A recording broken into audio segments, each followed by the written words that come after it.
adab menggunakan media sosial. Sebelum pembelajaran dimulai, mari kita bersama-sama berdoa yang akan dipimpin oleh ketua kelas. Silakan. Baik, teman-teman, sebelum kita mulai pembelajaran, alangkah baiknya kita berdoa bersama-sama. Berdoa dimulai. Bismillahirrahmanirrahim. Alhamdulillahirabbil alamin. Ar-Rahmanir-Rahim. Maliki yaumiddin.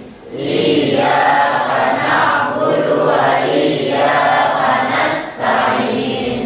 Ihdinas siratal mustaqim. Siratal ladzina an'amta 'alaihim ghairil maghdubi 'alaihim waladdallin. Sebelum pembelajaran dimulai, Bapak akan cek kehadiran dulu ya. Kita absen. Abizar Fadlan, Hadir. Adhan Al-Syarad, Hadir. Amelia Nosa, Hadirah. Adin Aufa, Hadirah. Alvin Ardinata, Azizah Putri, Hadirah. Tia Febria. Hadirah. Hadir semua ya, alhamdulillah. Tujuan pembelajaran hari ini adalah yang pertama, peserta didik mampu memahami dan menjelaskan konsep adab Islami dalam penggunaan media sosial berdasarkan Al-Quran dan hadis. Yang kedua, siswa menunjukkan sikap kritis dan bijaksana dalam menanggapi berbagai situasi yang terjadi di media sosial. Dan yang terakhir, siswa dapat mempresentasikan hasil diskusi kelompok mengenai adab dalam menggunakan media sosial dengan jelas dan sistematis. Pernahkah kalian melihat atau mengalami sendiri komentar negatif di media sosial? Bagaimana perasaan kalian dan apa yang seharusnya dilakukan menurut adab secara Islami? Aku Pak, Ya, silahkan aku Tia. pernah baca sih komentar negatif gitu Iya. di media sosial. Nah, komentar negatif ini tuh bakal sering membuat kita tidak nyaman, sedih, bahkan mudah marah. Misalnya tuh kayak komentarnya merendahkan atau enggak kayak menyinggung perasaan orang lain yang menimbulkan perasaan negatif bagi penerima maupun pengirim tersebut. Oke. Nah, menurut adab Islam itu kita harus bersikap bijaksana dan menjaga etika dalam berinteraksi di media sosial. Oke, tepuk tangan. Satu pertanyaan lagi, siapa yang bisa menjawab silahkan dijawab ya, menurut pengetahuan kalian saja ya. Apa yang harus dilakukan jika kalian melihat teman atau orang lain melakukan pelanggaran-pelanggaran terhadap adab di media sosial? Izin menjawab, Pak. Silahkan Dema. Jika kita melihat teman atau orang lain melakukan pelanggaran adab di media sosial, beberapa hal yang bisa dilakukan berdasarkan adab Islami adalah yang pertama, memberikan nasihat dengan cara yang baik, yang kedua, memberikan contoh yang baik, dan yang ketiga, menyarankan untuk mencari pengetahuan lebih lanjut, dan yang terakhir, berdoa untuk petunjuk dan perubahan. Masya Allah. Berikan tepuk tangan. Selanjutnya kita akan masuk ke tahapan atau proses pembelajaran yang diisi dengan berdiskusi dengan masing-masing kelompoknya, dan nanti hasil kerja kelompoknya masing-masing akan mempresentasikan di hadapan teman-teman yang lainnya.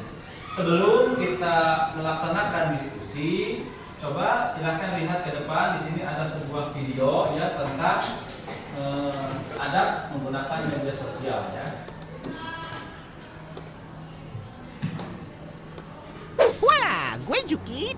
Di era digital, ketika semua orang punya akses terhadap internet, banyak hal yang harus kita mulai perhatiin. Salah satunya tuh budaya di media digital. Nah, masih ingat kan dengan predikat netizen paling tidak sopan se-Asia Pasifik terhadap netizen Indonesia?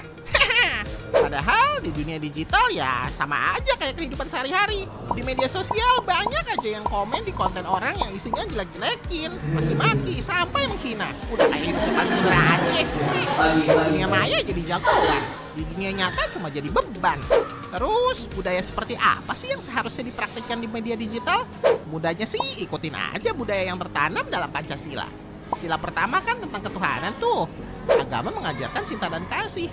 Agama mana sih yang mengajarkan kebencian? Kagak ada. Begitu juga di sosmed.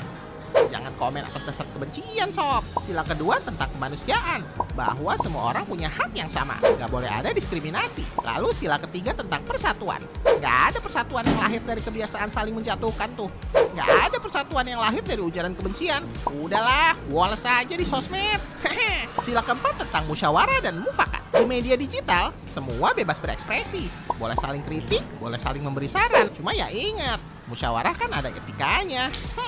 Sila kelima tentang keadilan sosial. Nah, media digital bisa tuh dipakai jadi tempat saling bantu. Kayak di kala pandemi gini nih, banyak banget yang saling bantu promoin dagangan, saling bantu informasi, sampai saling bantu biaya isoman. Itu contoh budaya digital yang berbasis Pancasila. Yuk mulai saling menghargai budaya yang berbeda. Selanjutnya Bapak akan bagikan LKPD ya, silahkan dikerjakan sesuai dengan instruksi yang ada di lembar kerja peserta didik ya.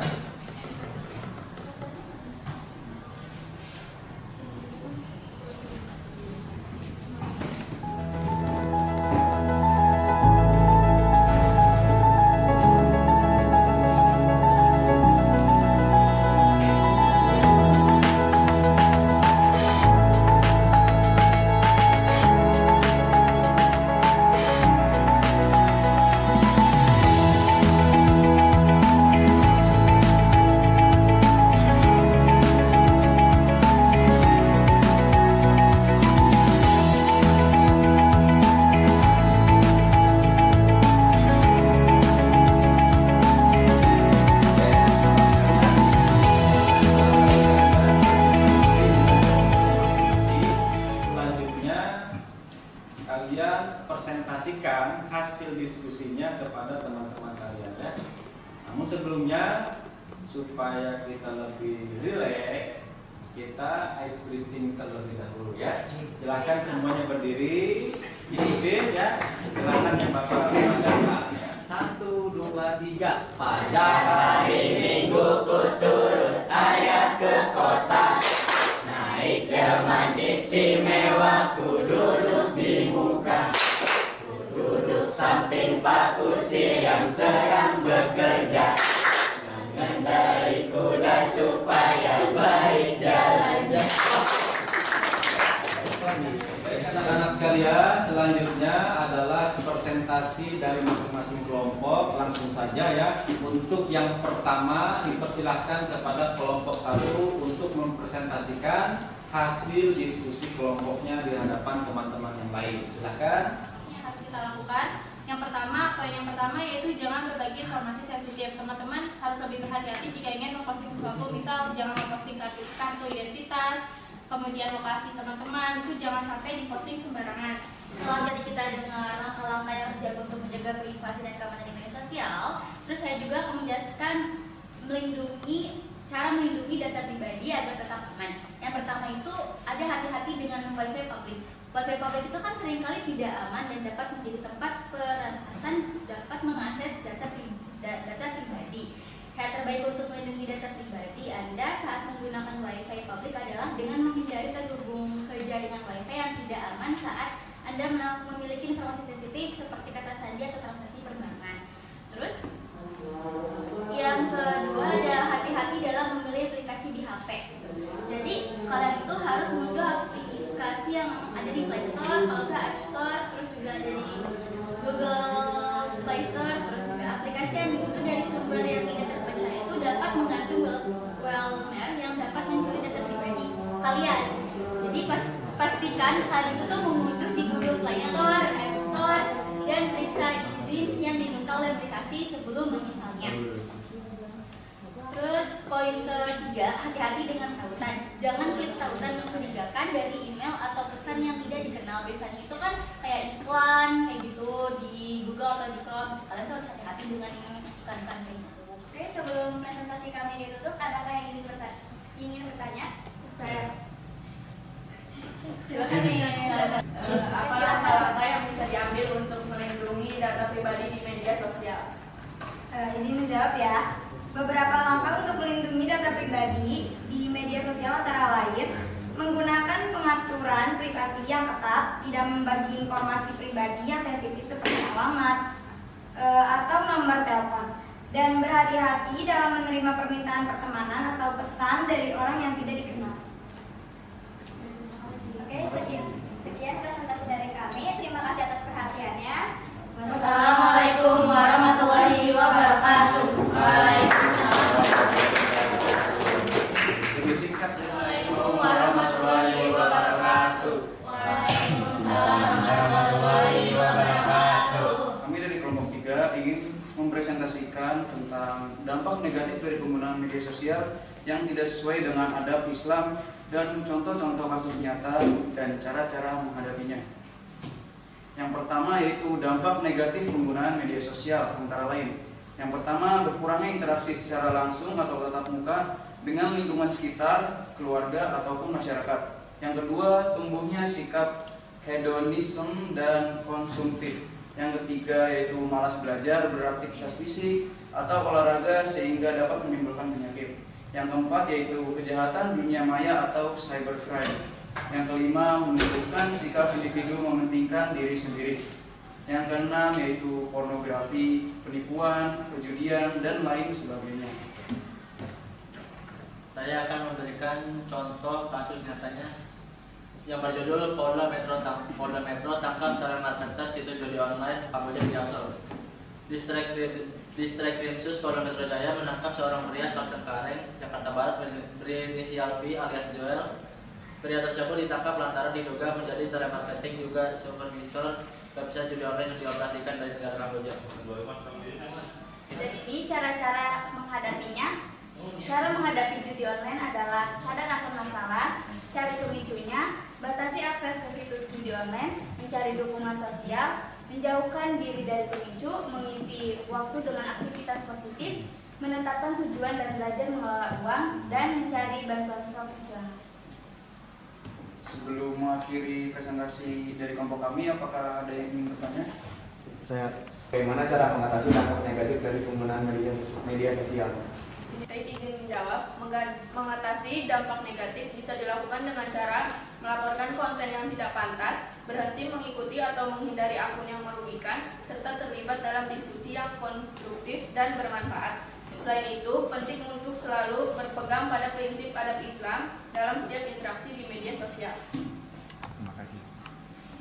Waalaikumsalam warahmatullahi wabarakatuh. Waalaikumsalam warahmatullahi wabarakatuh. Perkenalkan, kami dari kelompok 4. Berdirinya kami di sini, kami ingin mempresentasikan tentang cara menyebarkan informasi yang benar dan bermanfaat. Nah, menyebarkan informasi yang benar dan bermanfaat melalui media sosial memerlukan pendekatan yang hati-hati dan strategis. Berikut adalah beberapa langkah yang bisa diikuti. Yang pertama, verifikasi sumber. Yang kedua, gunakan bahasa yang jelas dan tepat. Yang ketiga, sertakan referensi. Yang keempat, buat konten yang menarik. Yang kelima, konsisten dan beretika. Yang keenam, gunakan hashtag dan yang relevan. Yang ketujuh, interaksi dan tanggapan. Dan yang terakhir, perhatikan waktu dan frekuensi. Gimana caranya? Apa aja hal yang harus diperhatiin biar informasi yang kita dapat dari sosial media itu nggak terjadi kesalahpahaman atau fitnah gitu ke yang lainnya? Izin menjawab, jawabannya adalah agar informasi tidak menimbulkan kesalahpahaman atau fitnah. Perlu memastikan juga bahwa informasi tersebut jelas dan tidak ambigu dan disampaikan dengan konteks yang tepat. Hindari menyebarluaskan rumor atau gosip yang tidak memiliki dasar yang kuat dan selalu berhati-hati dalam memilih kata-kata yang digunakan. Terima kasih. Iya, sama-sama. Assalamualaikum warahmatullahi wabarakatuh. Perkenalkan, kami dari kelompok 5 akan mempresentasikan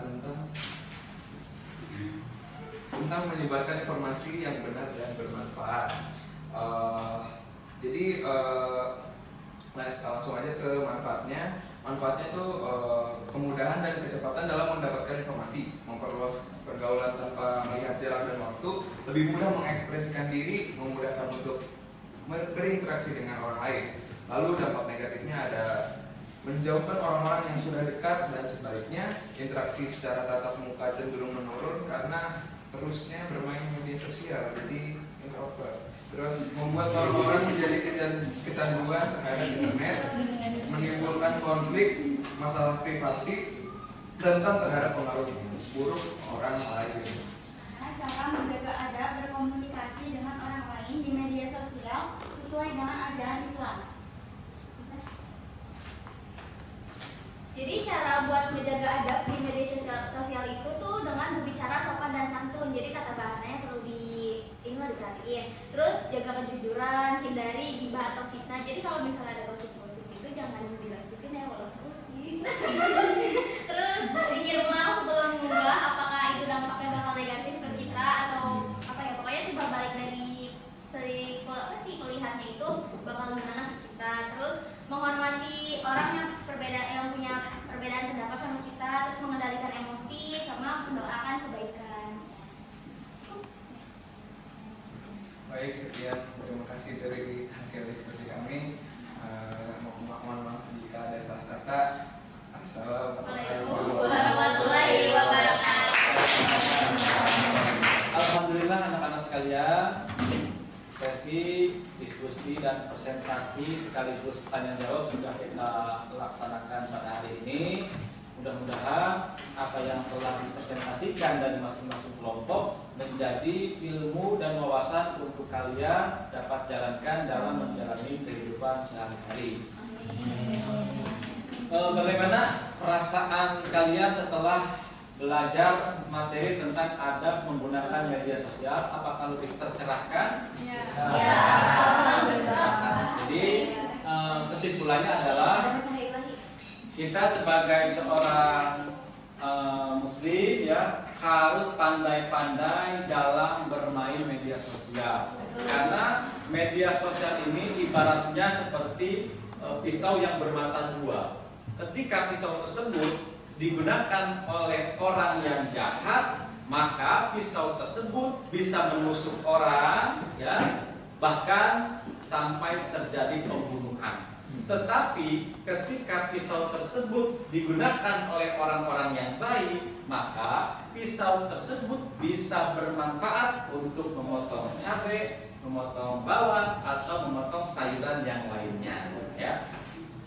Mudah-mudahan pembelajaran kita hari ini ya berkesan. Selanjutnya minggu depan kita akan lanjutkan ke pendalaman materi tentang adab menggunakan media sosial. Terakhir, mari kita akhiri pembelajaran hari ini dengan berdoa bersama-sama yang akan dipimpin oleh ketua kelas. Silakan. Baik teman-teman, sebelum kita tutup pembelajaran pada hari ini, alangkah baiknya kita berdoa bersama-sama. Berdoa dimulai. Bismillahirrahmanirrahim. Wal asri innal insana lafi khusri illa alladziina amanu wa amilus sholihati wa tawassaw bil haqqi wa tawassaw bis sabri. Shadaqallahul azim. Baik, terima kasih anak-anak atas waktunya hari ini ya. Kita akan bertemu di pertemuan selanjutnya. Terima kasih. Wassalamualaikum warahmatullahi wabarakatuh. Waalaikumsalam.